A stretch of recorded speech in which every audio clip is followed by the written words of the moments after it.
जोबट के समर में आपका एक बार फिर से स्वागत है। आज 8 अक्टूबर 2021 की तारीख है।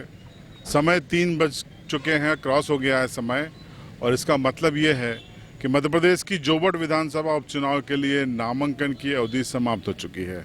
अब न ही नामांकन फॉर्म लिए जा सकेंगे और न ही जमा किए जा सकेंगे। और आज जो स्टेटस है हम आपको बता देते हैं कि कुल 20 फॉर्म इस पूरी अवधि के दौरान उम्मीदवारों ने लिए हैं, दावेदारों ने लिए हैं। और फाइनली जो फॉर्म जमा हुए हैं उनकी संख्या, उसमें कुल 9 उम्मीदवारों ने ये फॉर्म जमा करवाए हैं। जो 9 उम्मीदवार हैं उनके नाम हम आपको बता देते हैं। महेश पटेल कांग्रेस, दिलीप सिंह भुरिया निर्दलीय, सुलोचना रावत बीजेपी, दीपक भुरिया निर्दलीय, सरदार परमार बीटीपी, शोभना ओंकार निर्दलीय, दल सिंह भीमा समता समाधान पार्टी, धर्मेंद्र बीटीपी और मोहन सिंह निगवाल भारतीय सामाजिक पार्टी। तो इस तरीके से कुल 9 लोगों ने अपना नामांकन दाखिल किया है। किसी ने 2 किए हैं, किसी ने 1 किया है, लेकिन संख्या 9 है। अब अगर यही लोग स्कूटनी में सही पाए जाते हैं और नाम वापस नहीं लेते हैं तो कुल मिलाकर 9 लोगों के बीच में ये जोबट विधानसभा उपचुनाव का मुकाबला होगा। अगर आज की स्थिति 13 तारीख तक कंटिन्यू रहती है तो हो सकता है 11 तारीख को होने वाली स्कूटनी में कुछ फॉर्म गलत हो जाए, हो सकता है 13 तारीख की शाम 3 बजे तक कुछ लोग अपना नाम वापस ले लें। तो ये स्थिति थी, हमने आज आपको बताई कि अब नामांकन का काम समाप्त हो गया है और समाप्त होने तक ये स्थिति है। अब जोबट के समर में हम आगे चलते हैं। आज अंतिम दिन था और दोनों पार्टी ने यहाँ पर बड़े नेताओं के साथ नामांकन पत्र भरा। ये तस्वीर आप देख रहे हैं मेरे साइड में, ये है बीजेपी की रैली की। बीजेपी ने यहाँ पर बड़ी संख्या में कार्यकर्ता जुटाए, नेता भी बड़े बड़े आए थे।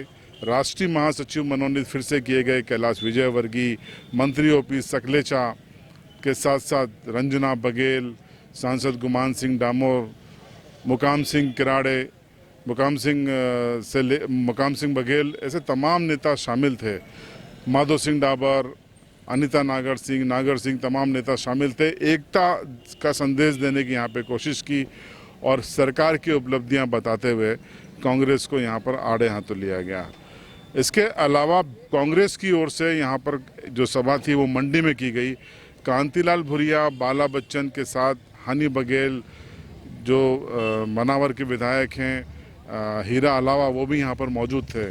सभी ने कमलनाथ सरकार की उपलब्धियों का बखान किया और सुलोचना रावत के बीजेपी में जाने को धोखा करार देते हुए एकजुट होकर सबक सिखाने की बात की।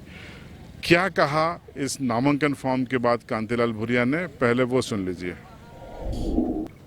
आज हमारे प्रदेश अध्यक्ष माननीय कमलनाथ जी ने कांग्रेस की तरफ से अधिकृत प्रत्याशी भाई महेश पटेल को अधिकृत किया है।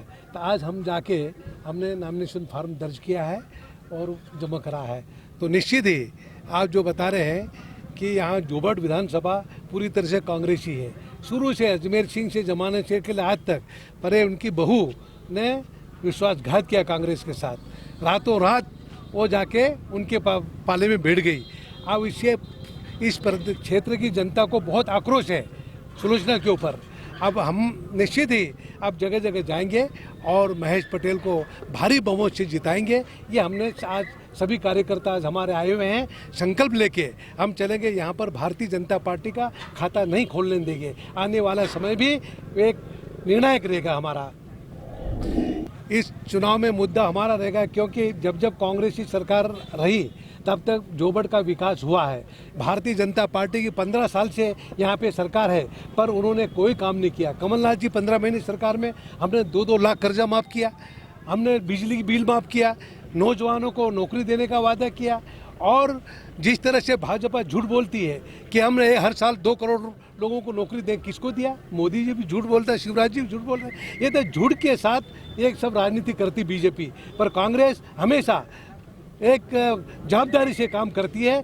और आज जो अपना कलावती हमारी यहाँ पर विधायक थी, पर कम समय में 2 साल रह पाई और ईश्वर की मर्जी थी, आज हमारे बीच में नहीं है। उनकी जगह हम महेश पटेल जी को टिकट दी है हाईकमान ने, और महेश पटेल जीतेगा और कलावती का भी सपना पूरा करेंगे। और इस क्षेत्र में जो जो कमियां हैं कांग्रेस ने जो किया था वही है। भाजपा ने 15 साल में एक भी काम नहीं किया है तो बता दें। कांग्रेस का किया हुआ काम है, चाहे कॉलेज खोला कांग्रेस ने खोला है, बड़े बड़े तालाब कांग्रेस ने बनाया है, यहाँ पे हथनी नदी पे डैम हम लोगों ने बनाया है, यहाँ पर सड़कें जितनी है कांग्रेस ने बनाई। बीजेपी उपलब्धि क्या है? आज उसको तो एक भी उपलब्धि नहीं है। और सुलोचना वहाँ जाके बिकी है और उस बात को लेकर जोबड़ विधानसभा में जबरदस्त आक्रोश है और सुलोचना बहुत बुरी तरह से हारेगी और महेश पटेल जीतेगा। ये हमारा संकल्प है। Thank you sir. जोबट के समर में अगली खबर हम आपको बताते हैं, वो है कांग्रेस से जुड़ी हुई।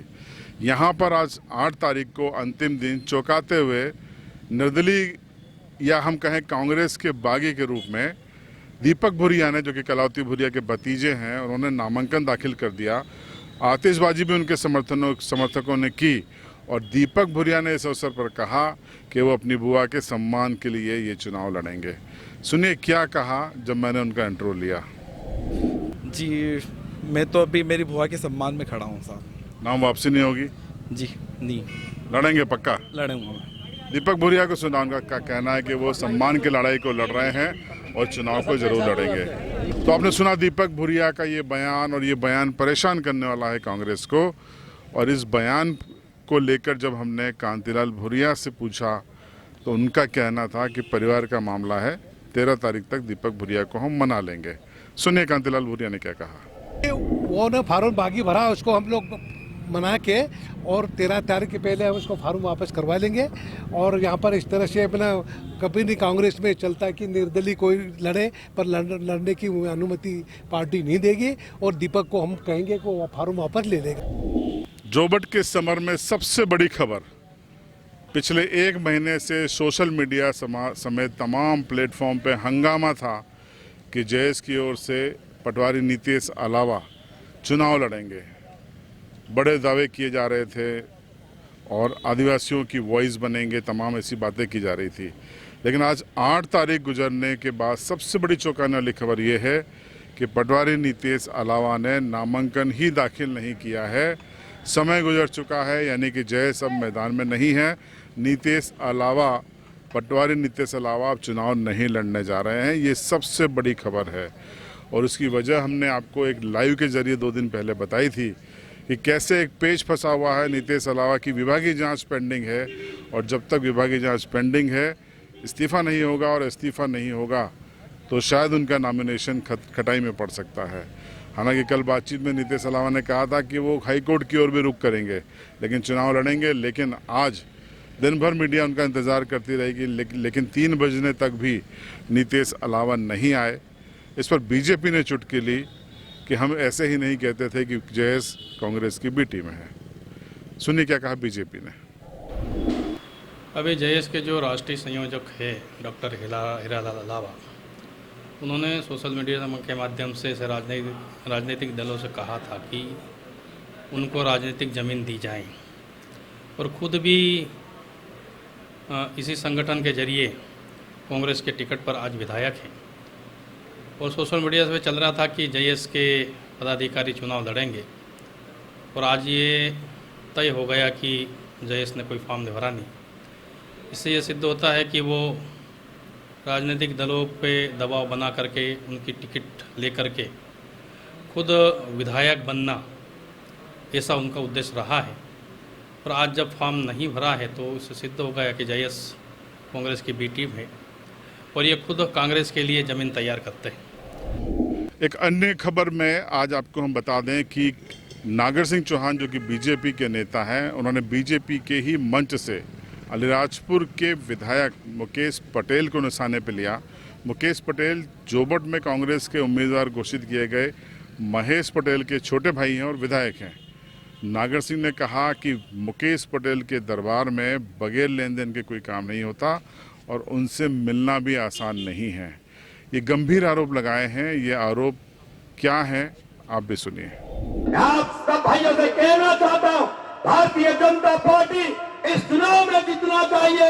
एक तरफ यहाँ पर कांग्रेस का उम्मीदवार अभी विशाल भाई कह रहे थे कि अलीराजपुर का निवासी है।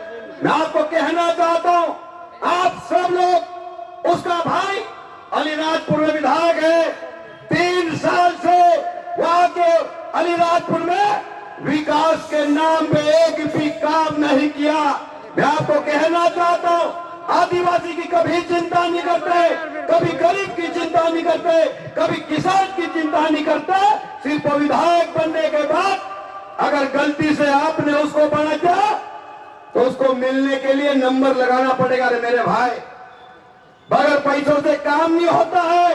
यहाँ द्वारा के भाई बेटे उनको पता है, उदाहरण के लिए वहां पर अगर काम कराना तो बकरे लेके जाना पड़ता है, एक तरफ सुलोचना बहन जिनको आपने देखा है, परखा है, कांग्रेस में थी, वर्षों से विधायक ने आपने देखा है, परखा है। मैं आप सब भाइयों से कहना चाहता हूं कि भारतीय जनता पार्टी में शामिल हुई है, शिवराज सिंह चौहान के नेतृत्व में, नरेंद्र मोदी जी के नेतृत्व में आप गरीब भाइयों बहनों का विकास करना चाहते हैं।